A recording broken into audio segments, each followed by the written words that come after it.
This isn't your grandma's boiled dinner. I'm taking corned beef and cabbage to a whole new level.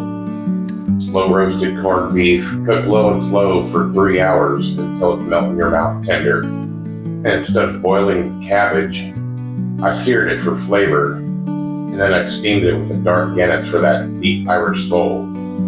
On the side, roasted baby potatoes and carrots, kissed with olive oil and sea salt. And to finish it off, stone ground mustard and a homemade balsamic glaze that takes this dish from classic to elevated. Let's cook something comforting with a little flair.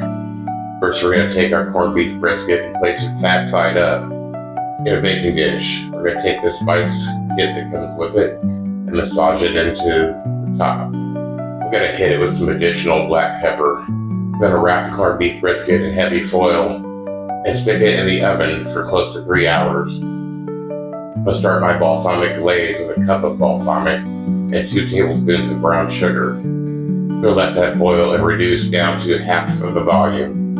At the 2.5 hour mark, we're going to take the foil off and put it back in the oven for 30 to 40 minutes. In the meantime, I'm going to get my roasted veggies ready, and I'm going to start cutting my cabbage. I'm going to cut it down into 8 wedges.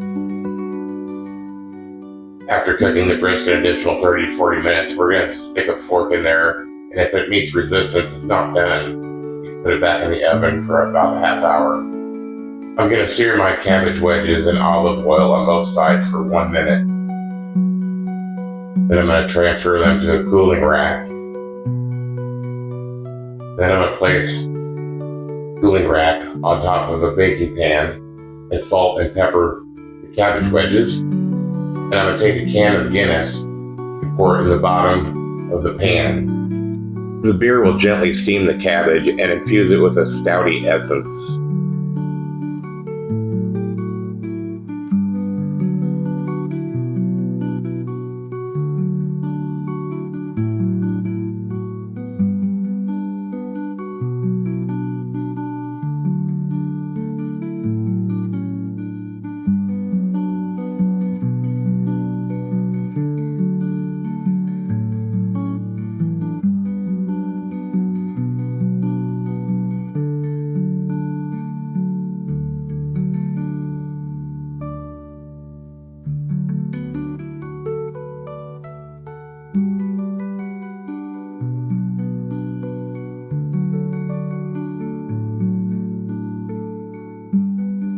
I hope you enjoyed this elevated corned beef and cabbage recipe, and thanks for watching.